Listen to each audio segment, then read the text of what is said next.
नमस्कार दोस्तों, स्वागत है हमारे YouTube चैनल स्टडी ज्ञान 785 पर। आज हम बात करने वाले हैं सिसोदा वंश के बारे में। तो सिसोदा वंश कैसे आया, कहाँ से आया, इसकी बात हमने कल हमारी पिछली वाली वीडियो में हमने कर ली थी, लेकिन हम थोड़ी सी बात आज भी करना चाहेंगे। तो देखिए दोस्तों, मैं आपको बता दूं, एक शासक था रण सिंह,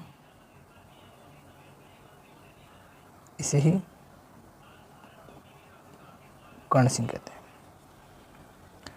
इसके दो पुत्र थे, एक का नाम था क्षेम सिंह, एक का नाम क्या था क्षेम सिंह, और एक का नाम क्या था राहब। ये क्षेम सिंह है, ये रावल शाखा की स्थापना करता है, ये रावल शाखा की स्थापना करता है। और जो ये राहब है, ये राहब राणा शाखा की स्थापना करता है। राहब किसकी कर देता है? राणा शाखा की स्थापना कर देता है। तो रावल शाखा दोस्तों, रावल रतन सिंह के टाइम ही समाप्त हो जाती है। कल देखा था हमने कि रतन सिंह की जब मृत्यु हो जाती है तो रावल शाखा का अंत हो जाता है। ठीक है, तो रावल शाखा का अंतिम शासक था रावल रतन सिंह। फिर रावल रतन सिंह से जब अलाउद्दीन खिलजी दुर्ग जीत लेता है, अलाउद्दीन खिलजी जब दुर्ग जीतने के बाद उसका एक पुत्र था खिजर खां। खिजर खां को वह दुर्ग सौंप देता है और खिजर खां भी कुछ दिन जो है शासन करता है। उसके बाद में वह मूछाला मालदेव जो जालोर का था उसको वह दुर्ग सौंप देता है, और उसके बाद में वह भी थोड़े बहुत दिन राज करता है। फिर उसके बाद यह दुर्ग जो है राणा हम्बीर द्वारा छीन लिया जाता है युद्ध के माध्यम से। ठीक है दोस्तों, इसी के बारे में आज हम चर्चा करने वाले हैं, राणा हम्बीर के बारे में। ठीक है दोस्तों, चलिए हम बात करते हैं।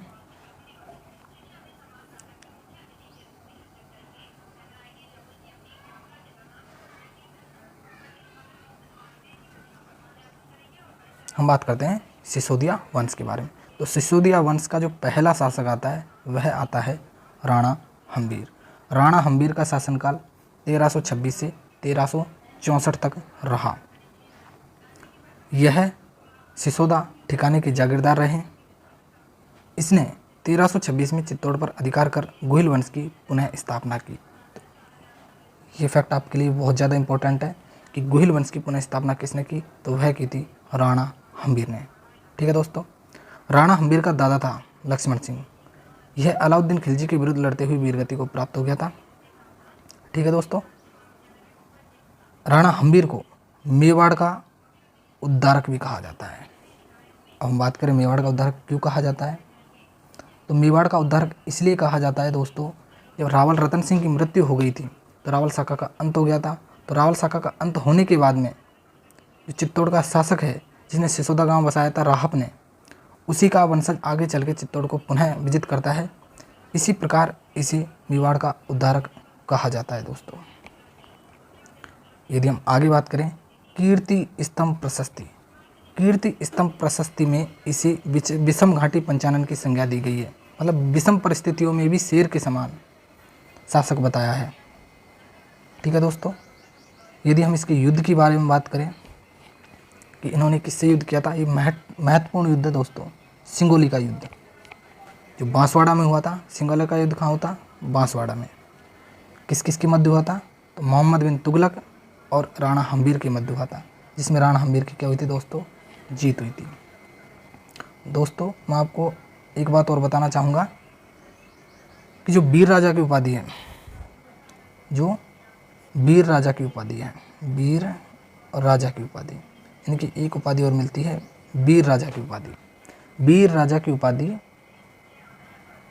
कुंभा द्वारा लिखित पुस्तक, कुंभा द्वारा लिखित पुस्तक, कुंभा द्वारा लिखित पुस्तक,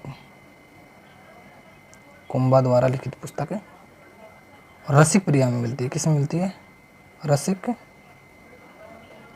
प्रिया में मिलती है। कुंभा द्वारा लिखित पुस्तक रसिक प्रिया में मिलती है। तो यह जानकारी थी दोस्तों राणा हम्बीर के बारे में। मोस्ट इम्पोर्टेंट जानकारी है दोस्तों राणा हम्बीर के बारे में। जितने भी मैंने बुक से जो मैटर उठाया है वह बिल्कुल एकदम शॉर्ट एंड स्वीट तरीके से आपको बता रहा हूँ। आप यदि पहली बार राजस्थान जी के पढ़ रहे हैं तो कृपया नोट्स बनाइए और नोट्सों को रिवाइज कीजिए बार बार। जिससे आपको ये चीज़ें याद हो सके। और यदि आपने पहले ही राजस्थान हिस्ट्री पढ़ रखी है तो आपको नोट्स बनाने की ज़रूरत नहीं है, आप अच्छी तरीके से इनको समझ सकते हो और बार बार वीडियो देखने से आपको बहुत ज़्यादा बेनिफिट होगा।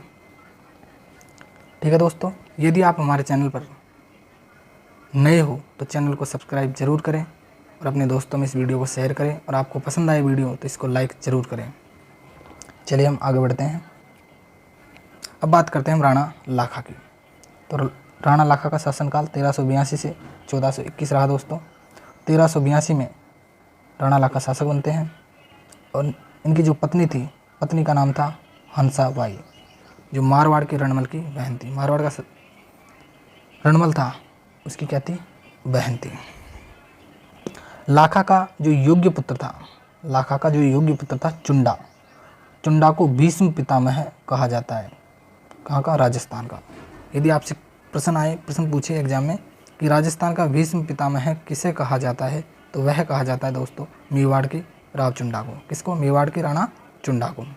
ठीक है दोस्तों, राव नहीं दोस्तों, राणा चुंडा को मेवाड़ का, राजस्थान का भीष्म पितामह कहा जाता है। तो ये प्रश्न ध्यान रखेंगे आप। इसने अपने पिता की मृत्यु की थी दोस्तों। चलिए आगे चलते हैं। इसी के समय जाबर माइंस से चांदी व शीशे की खान मिली।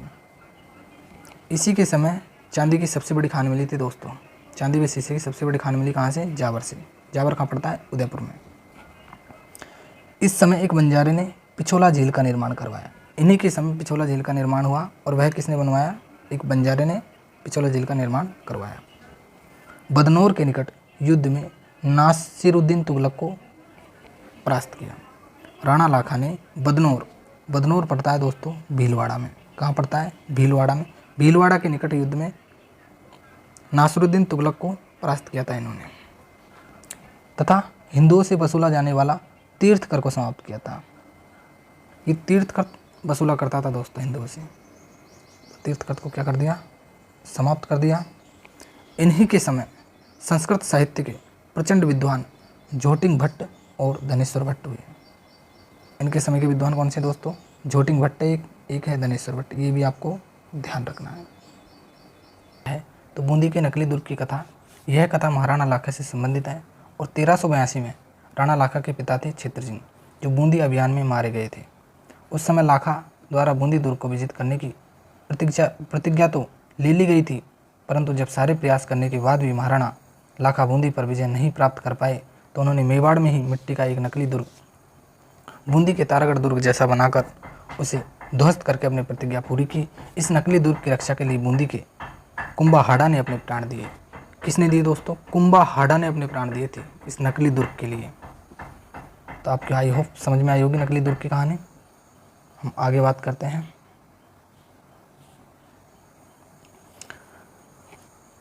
ठीक है दोस्तों,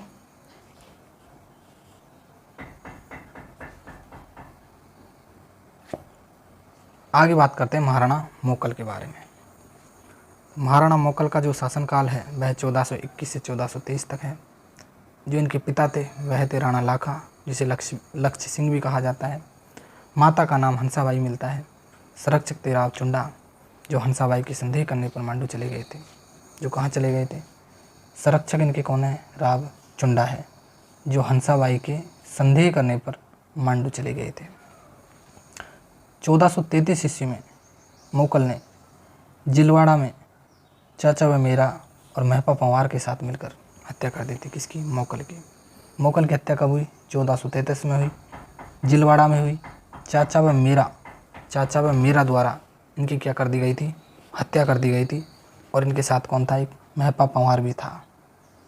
तो महपा पंवार और चाचा मेरा के साथ मिलकर जो है मोकल की हत्या कर दी गई थी। अब दोस्तों चाचा व मेरा कौन थे, ये मैं आपको थोड़ा सा बता दूं। जो क्षेत्र सिंह था, जिसने 1364 और 1382 में जो शासन किया था, क्षेत्र सिंह मतलब मोकल का दादा। तो क्षेत्र सिंह की एक दासी थी जिसका नाम था खातिन। खातिन के पुत्र थे चाचा व मेरा, जिन्होंने इसकी क्या की थी, मोकल की हत्या कर दी थी। हम बात करें रणमल दोस्तों मारवाड़ का था। इसने राघव देव की भी क्या करवा दी, हत्या करवा दी। इसने क्या करवा दी, राघव देव की हत्या करवा दी। यदि हम मोकल की पत्नी की बात करें तो मोकल की पत्नी है सौभाग्य देवी और इसका पुत्र जो हुआ मोकल का वह हुआ महाराणा कुंभ। यदि हम इसके दरबार विद्वानों के बारे में बात करें तो योगेश्वर है और विष्णु भट्ट है, ये मोस्ट इम्पोर्टेंट है आपके लिए। शिल्पकार की बात करें तो फना है, वसील है और मना है। फना, वसील, मना ये इसके प्रमुख शिल्पकार हैं दोस्तों।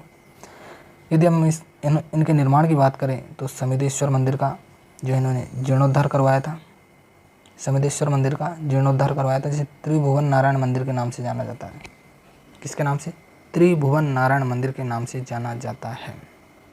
ठीक है दोस्तों, आगे बात करते हैं।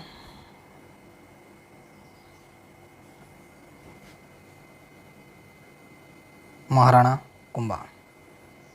महाराणा कुंभा के बारे में हम बात करते हैं। इनका शासनकाल 1333 से 1368 तक रहा। इनके पिता थे मोकल, माता का नाम था सौभाग्य देवी। 1433 में मेवाड़ के शासक बन जाते हैं।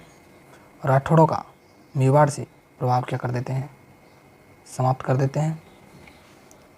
जो राठौड़ों ने षड्यंत्र रचा था मोकल के टाइम, मोकल की मृत्यु कर दी थी, उसी को उनके जो राठौड़ों के प्रभाव था उनको ये समाप्त कर देते हैं। यह एक विद्वान भी थे और विद्यानुरागी भी थे। ठीक है दोस्तों, इन्होंने 22 दुर्गों का निर्माण कराया। कितने दुर्गों का? सॉरी दोस्तों, 32 दुर्गों का निर्माण कराया। इन्होंने कितने दुर्गों का? 32 दुर्गों का निर्माण कराया। कवि राजा श्यामल दास, ये स्टेटमेंट है दोस्तों कवि राजा श्यामल दास का। कवि राजा श्यामल दास कहते हैं कि इन्होंने 84 में से 32 दुर्गों का निर्माण करवाया। कितने दुर्गों में से? 84 में से 32 दुर्गों का निर्माण करता कौन है? कुंभा है। ये कौन कहते हैं? ये कहते हैं कवि राजा श्यामल दास। इनका एक ग्रंथ है संगीत राज, जो 5 भागों में विभक्त है। ये पटवार एग्जाम 2015 में पूछे गए क्वेश्चन है दोस्तों कि जो संगीत राज ग्रंथ है वह कितने भागों में है? तो 5 भागों में, ध्यान रखना। उसके भाग कौन कौन से हैं? संगीत मीमांसा, सूड प्रबंध, इसी प्रकार 3 भाग और आगे हैं दोस्तों इसके। ठीक है। कुंभा की टीकाएँ, चंडी शतक की व्याख्या, गीत गोविंद और संगीत रत्नाकर, ये आपको ध्यान रखना है। इसी प्रकार इन्होंने चित्तौड़ और कुंभलगढ़ को अपनी शक्ति का क्या बनाया था? केंद्र बनाया था। ठीक है। अब हम इनकी उपाधि के बारे में बात करते हैं। तो इनकी उपाधि थी महाराजा धीराज, अभिनव भट्टाचार्य, हिंदू सुल्तान, राव राय, हाल गुरु, धान गुरु, छाप गुरु, इसी प्रकार इनकी अनेक उपाधियाँ थी दोस्तों। इन्होंने जो अचलगढ़ बसाया, सिरोही का निर्माण करवाया, कुंभलगढ़ का निर्माण करवाया। और जो कुंभलगढ़ के जो निर्माण करता है, ये कई बार एग्जाम में पूछा जाता है, वो कौन है दोस्तों? मंडन है। शिल्पी कौन है उसके? मंडन है। ठीक है दोस्तों, अब हम आगे बात करते हैं चित्तौड़ के निर्माण। तो चित्तौड़ में क्या क्या निर्माण करवाए इन्होंने, इसके बारे में देखते हैं। तो कुंभ स्वामी मंदिर का निर्माण करवाया, संगार चमरी मंदिर का निर्माण इन्होंने करवाया, एक लिंग विष्णु मंदिर का निर्माण करवाया और रणकपुर जैन मंदिर का निर्माण करवाया। ठीक है दोस्तों, हम बात करते हैं एकलिंग महामात्य। एकलिंग महामात्य जो ग्रंथ है वह कुंभा द्वारा और कान्हा व्यास द्वारा लिखित है। आधा तो लिखा था, पहला भाग लिखा था कुंभा ने और सेकंड भाग लिखा था कान्हा व्यास ने। ये भी कई बार एग्जाम में पूछा जाता है दोस्तों। 1453 में मारवाड़ से मंडोर छीन लिया जाता है। मारवाड़ से मंडोर क्या कर लिया जाता है? छीन लिया जाता है। किसके द्वारा? तो महाराणा कुंभा के द्वारा। जब मंडोर छीन लिया जाता है तो बाद में संधि हो जाती है। उस संधि का नाम है दोस्तों आबल बाबल की संधि, जिसमें पुत्र रायमल का विवाह मारवाड़ की राजकुमारी से कर दिया जाता है। इस संधि के तहत क्या होता है दोस्तों? जो महाराणा कुंभा का जो पुत्र होता है रायमल, उसका विवाह मारवाड़ की राजकुमारी से कर दिया जाता है। तो यह थी आबल बाबल की संधि। ठीक है दोस्तों, आगे बात करते हैं। हम इनके युद्ध के बारे में बात करते हैं। तो इनका सारंगपुर का युद्ध 1437 में हुआ था। महमूद खिलजी को इन्होंने परास्त किया था, जो कहाँ का था? मालवा का शासक था, और उनको परास्त करके विजय स्तंभ का निर्माण करवाया था। सारंगपुर युद्ध 1437, महमूद खिलजी को परास्त किया और विजय स्तंभ का निर्माण करवाया। हम बात करें चंपानेर की संधि, तो चंपानेर की संधि हुई थी दोस्तों 1456 में। कब हुई थी? 1456 में। महमूद खिलजी जो मालवा के थे और कुतुबुद्दीन जो गुजरात के थे, इन दोनों के बीच में क्या हो जाता है दोस्तों? मतभेद हो जाता है। इन्होंने योजना तो बनाई थी, चंपानेर की संधि के तहत इन्होंने योजना बनाई थी, महमूद खिलजी जो मालवा का था और कुतुबुद्दीन जो गुजरात का था। लेकिन 1457-58 में इनमें क्या हो जाता है? मतभेद हो जाता है। मतभेद के कारण ये संधि क्या हो जाती है? विफल हो जाती है। और कुंभा को उन्माद रोग के कारण बड़े पुत्र उदा ने इनकी हत्या कर दी दोस्तों। कब? 1468 में, इस राणा सांगा की। तो इनका शासनकाल देख लो दोस्तों, कब से कब तक है? 1509 से 1528 तक। इनके पिता का नाम था रायमल, माता का नाम था रतन कुंवर। जन्म 12 अप्रैल 1482 को। जिनके पिता थे रायमल, इनके 4 पुत्र थे। एक तो था सांगा, एक पृथ्वीराज, एक था जयमल और एक था राज सिंह। तो जो उत्तराधिकारी बना वह कौन बना? सांगा बना। ठीक है दोस्तों, उत्तराधिकारी संघर्ष हुआ, उसमें सांगा क्या रहा? विजयी रहा। तो इसलिए सांगा शासक बन जाता है। और जो इनका जन्म है वह 12 अप्रैल 1482 को होता है। 1509 ईस्वी में मेवाड़ का शासक। इतिहास में इन्हें हिंदूपत के नाम से प्रसिद्ध है। इतिहास में इन्हें हिंदूपत नाम दिया गया है। ठीक है दोस्तों, इनकी उपाधि क्या है? हिंदूपत की उपाधि है। इसका जो इनका उपनाम है वह हिंदूपत है। यदि आपसे एग्जाम में पूछा जाए हिंदूपत जो शासक है वह राजस्थान में किसे कहा गया है, तो हिंदूपत शासक राणा सांगा को कहा गया है। ठीक है दोस्तों, यदि हम बात करें इनके संघर्ष की, राणा सांगा और मालवा संघर्ष, तो जो इनके समकालीन थे मालवा के शासक थे, कौन थे? नासिरुद्दीन। कौन थे दोस्तों? नासिरुद्दीन। नासिरुद्दीन की मृत्यु हो जाती है कब? 511 में। और इनके बाद उत्तराधिकारी संघर्ष शुरू हो जाता है। नासिरुद्दीन का एक पुत्र था महमूद खिलजी सेकंड। महमूद खिलजी सेकंड क्या था? एक सफल शासक था जो उत्तराधिकारी संघर्ष में सफल हुआ था। ये क्या बना था? मालवा का शासक बन गया था, जो नासिरुद्दीन का पुत्र था। इसने मेदिनी राय जो राजपूत सरदार था उससे क्या कर ली? आपसे मेलजोल बढ़ा लिया, उसको अब मिला लिया अपनी तरफ। तो ये क्या करते हैं? दोनों शासक बन जाते हैं। तो ये बन गया दोस्तों शासक और ये बन गया दोस्तों अप्रत्यक्ष शासक। भाई जो उत्तराधिकारी संघर्ष है, उत्तराधिकारी संघर्ष में महमूद खिलजी सफल हो जाता है। सफल अकेला ही थोड़ी होता है, वो इसकी सहायता से होता है, राजपूत सरदार मेदिनी राय की सहायता से। तो इसको तो बना देता है अप्रत्यक्ष शासक और इसको ये बन जाता है सफल शासक। अब इन दोनों के सहयोग से मालवा के अमीरों ने गुजरात की सहायता से इसे हराया। मालवा के अमीरों ने गुजरात की सहायता से किसे हटा देता है? एक तो मालवा के अमीर और एक गुजरात के अमीर, दोनों मिलकर इसे राजपूत सरदार मेदिनी राय को हटा देते हैं, मतलब हरा देते हैं, इसे वहाँ से निकाल देते हैं। फिर जो ये निकल करके कहाँ चला जाता है? राणा सांगा की शरण में आ जाता है। राणा सांगा की कहाँ जाता है? शरण में आ जाता है। फिर जो है महमूद खिलजी सेकंड और राणा सांगा में क्या होता है? युद्ध होता है। महमूद खिलजी सेकंड परास्त हो जाता है और इसे क्या कर लिया जाता है? सांगा द्वारा बंदी बना लिया जाता है। ठीक है दोस्तों, और फिर कुछ दिनों बाद इसे छोड़ दिया जाता है। हम बात करते हैं सुल्तान मुजफ्फर, किसके दोस्तों? सुल्तान मुजफ्फर की। तो सुल्तान मुजफ्फर इड्र का शासक था।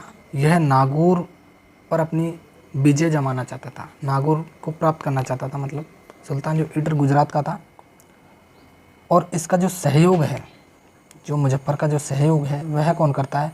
वह करते हैं मालवा के शासक करते हैं। तो सुल्तान मुजफ्फर और सांगा में दोस्तों युद्ध होता है और युद्ध के बाद में जो सांगा क्या हो जाता है? विजयी हो जाता है।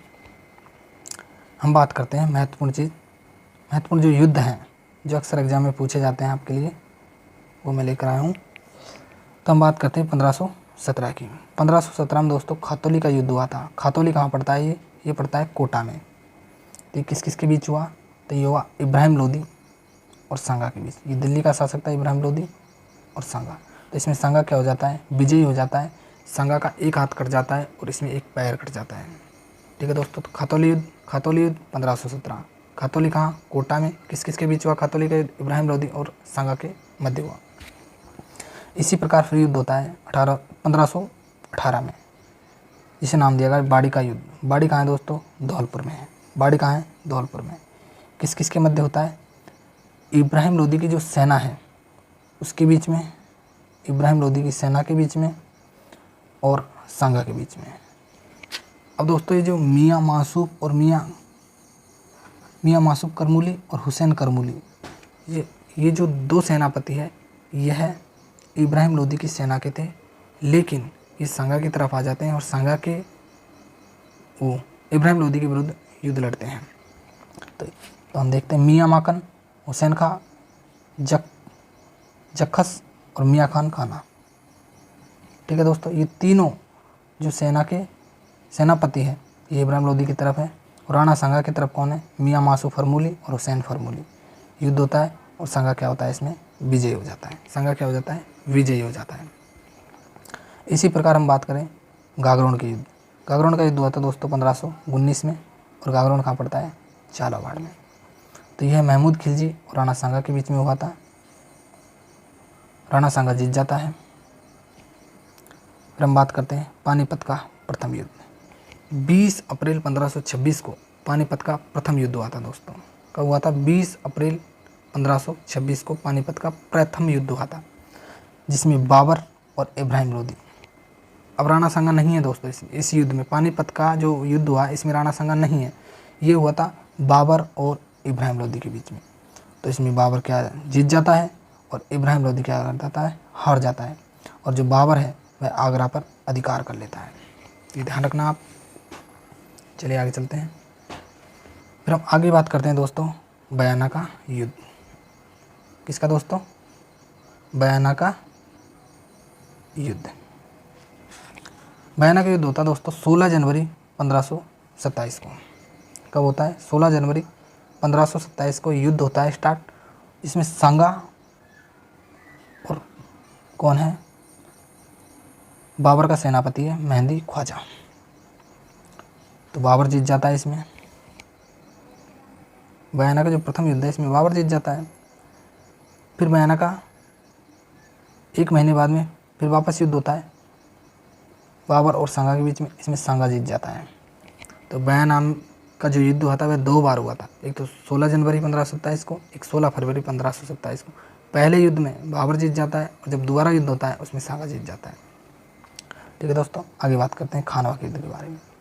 17 मार्च 1527 को खानवा का युद्ध कब होता है, 17 मार्च 1527 को।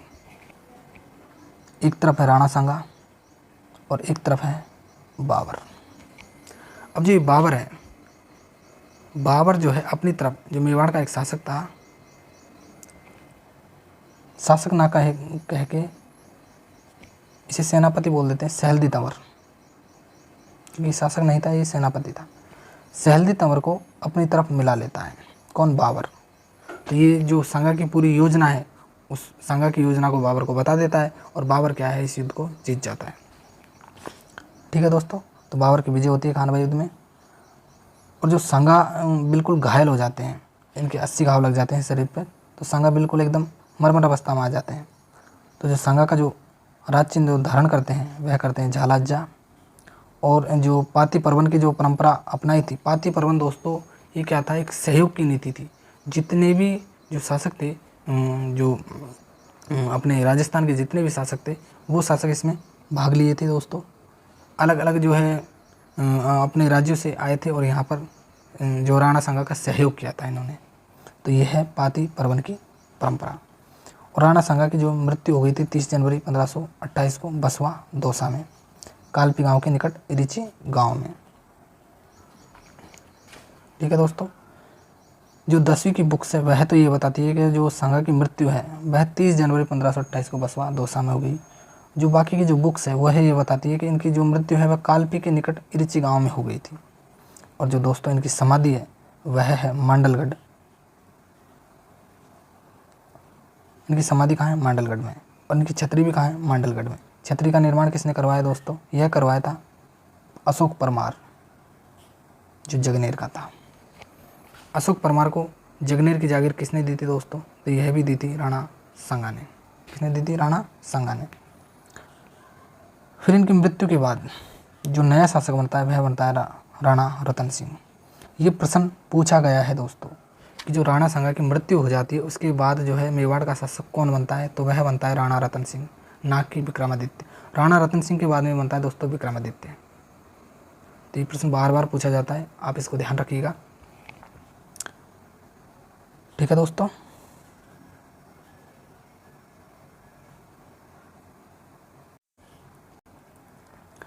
चंदेरी का युद्ध भी होता है दोस्तों। चंदेरी का युद्ध होता है दोस्तों 28 जनवरी 1528 को, इसे आप ध्यान रखिएगा। तो जो चंदेरी का युद्ध है यह होता है मेदिनी राय और मालवा के शासक के मध्य, मालवा शासक के मध्य। ठीक है दोस्तों, तो आप इसे ध्यान रखिएगा। यदि आपको हमारी वीडियो पसंद आए तो इसे एक लाइक ज़रूर करिएगा। फिर मिलते हैं अगली वीडियो में।